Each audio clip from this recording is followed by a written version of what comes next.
Alléluia. Nous bénissons le Seigneur pour la grâce qu'il nous fait en ce jour de la journée internationale de la femme pour pouvoir parler encore en son nom, connaître sa volonté. Bien-aimés, mes sœurs, vous qui êtes là, qui suivez ce message, vous avez été créés pour un but. Vous n'êtes pas le fruit du hasard. En tant que femme, nous avons été dans le plan de Dieu avant même la fondation du monde. Et Dieu nous a créés, il nous a mis dans ce monde pour accomplir sa volonté. Amen. Et la Bible reste notre livre d'inspiration. Là où nous connaissons la pensée de Dieu sur nous, sa volonté sur nous, ce qu'il a en réserve pour nous. Et en ce jour qui est dénommé dans ce monde comme étant la journée internationale de la femme, je voulais m'adresser à vous femmes, où que vous soyez, vous qui parlez français, qui écoutez les français, que vous puissiez suivre ce message. Et à vous femmes chrétiennes, parce que nous croyons que la Bible est la parole de Dieu et que la Bible doit nous diriger dans tout ce que nous accomplissons en tant qu'enfants de Dieu dans ce monde. J'aimerais aller aux origines, là où tout a commencé. C'est dans le livre de Genèse au chapitre 2. À partir du verset 18, je vais lire jusqu'au verset 23. La Bible nous dit ceci. L'Éternel Dieu dit, « Il n'est pas bon que l'homme soit seul. Je lui ferai une aide semblable à lui. » L'Éternel Dieu forma de la terre tous les animaux des champs et tous les oiseaux du ciel, et il les fit venir vers l'homme pour voir comment il les appellerait. Et afin que tout être vivant portât le nom que lui donnerait l'homme. Et l'homme donna des noms à tous les bétails, aux oiseaux du ciel et à tous les animaux des champs. Mais pour l'homme, il ne trouva point d'aide semblable à lui. Alors l'Éternel Dieu fit tomber un profond sommeil sur l'homme, qui s'endormit, et il prit une de ses côtes et referma la chair à sa place. L'Éternel Dieu forma une femme de la côte qu'il avait prise de l'homme, et il l'amena vers l'homme. Et l'homme dit, « Voici cette fois, celle qui est os de mes os et chair de ma chair, on l'appellera femme, parce qu'elle a été prise de l'homme. » Amen. On l'appellera femme. Bien-aimés, c'est avec beaucoup de joie que je viens en ce moment vous adresser le message du Seigneur. La Bible nous dit que Dieu a fait tout dans les jardins, où il avait placé Adam, où il a placé l'homme. Et l'homme a regardé autour de lui, il avait tout, mais quelque chose manquait. La Bible nous dit, il n'y avait personne qui était semblable à lui. Et la Bible dit, Dieu a donné un profond sommeil à l'homme. Et il a pris une de ses côtes. Et avec cette côte, il a formé la femme. Et quand Dieu a amené la femme vers l'homme, la Bible nous montre l'exclamation de l'homme. Il dit, voici cette fois. En d'autres termes, quelque chose manquait. Maintenant, c'est accompli. Voici cette fois, celle qui est os de mes os et chair de ma chair, on l'appellera femme. J'aime ce nom-là, femme. Et j'aime être appelée femme. Et j'accepte et j'aime être femme. Amen.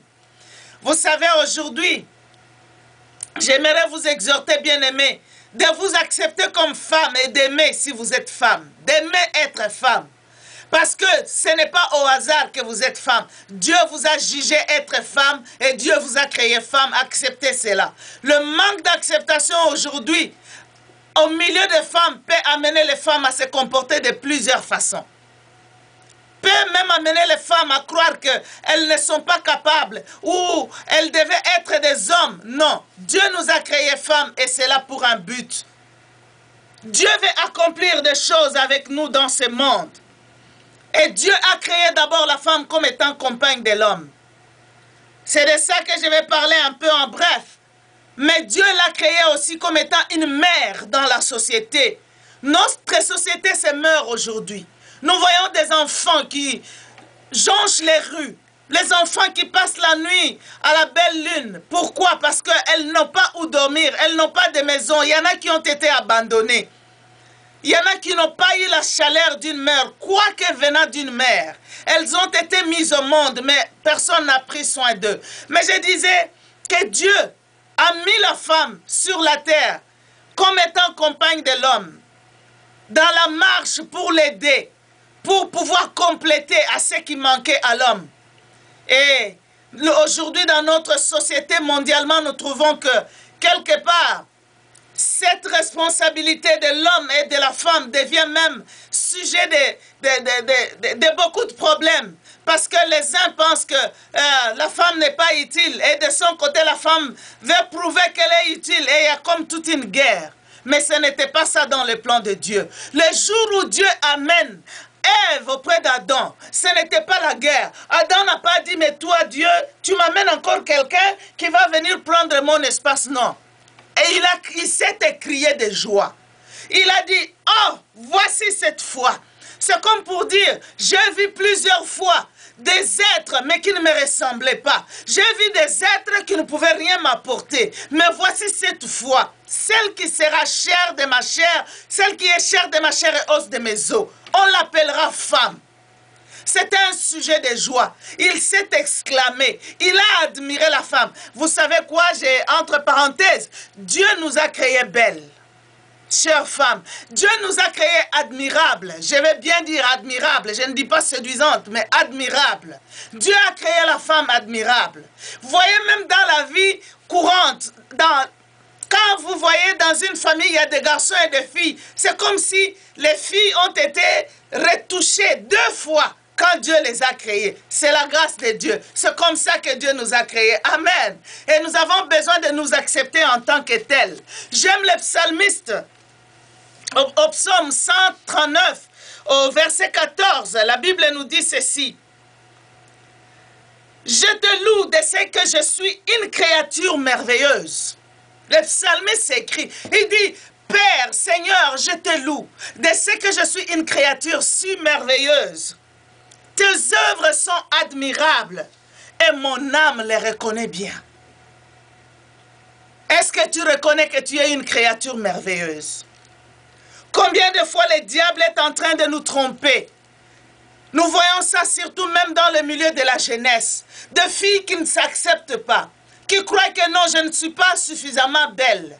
J'aimerais te dire que Dieu t'a créée belle. J'aimerais te dire que Dieu t'a doté de tout ce qu'il te faut pour que dans ce monde tu jouisses, tu sois contente, tu sois accomplie, tu sois une femme capable de pouvoir bénir ce monde avec ta présence. Je reviens à ce que je disais, que Dieu a créé la femme comme compagne de l'homme. Je ne vais pas beaucoup entrer en profondeur, mais j'aimerais dire que Dieu a créé la femme pour qu'elle accompagne l'homme, pour qu'elle aide l'homme, pour qu'elle puisse l'épauler dans ce qu'il devait faire. Mais c'est comme si dans notre société d'aujourd'hui, il y a une guerre qui se déclenche entre l'homme et la femme. Et j'aimerais, bien aimées sœurs, j'aimerais dire qu'il y a beaucoup d'endroits où les droits même des femmes sont ignorés. Il y a beaucoup d'endroits où les femmes peut-être même sont reléguées à des personnes de second rang. Mais cela ne doit pas nous amener à combattre la chose de manière à aller au-delà. C'est vrai, nous devons chercher à ce que les femmes soient considérées comme des humains, comme des personnes ayant des droits, tout comme les hommes. Mais je ne crois pas que Dieu nous a créés pour que nous puissions lutter pour être égales aux hommes. Sinon Dieu nous aurait créés déjà hommes. Si Dieu nous a créés femmes, c'est parce qu'il y a des choses qui manquent dans l'homme que la femme seule doit compléter. Mais si la femme cherchera à devenir homme, alors nous aurons perdu le plan de Dieu pour lequel il nous a créés femmes. Je crois qu'en tant que femme, Dieu nous a bénis. Il a mis en nous des talents, des choses, des capacités, un cœur que l'homme n'a pas. Et l'homme aussi a des choses que nous n'avons pas. Et cette différence est une grande richesse que nous devons mettre ensemble. Ça ne doit pas devenir sujet de guerre. C'est pourquoi aujourd'hui nous allons voir que même beaucoup de mariages sont détruits. Beaucoup de femmes préfèrent vivre seules Pourquoi? Parce qu'elle pense que non, être en communion, être dans le mariage, non, ça va me détruire. Je ne vais pas obéir à quelqu'un, non. La Bible dit, soyez soumises à vos maris comme au Seigneur. Si le Seigneur est notre Seigneur et que nous sommes soumises au Seigneur, nous serons aussi soumises dans nos foyers.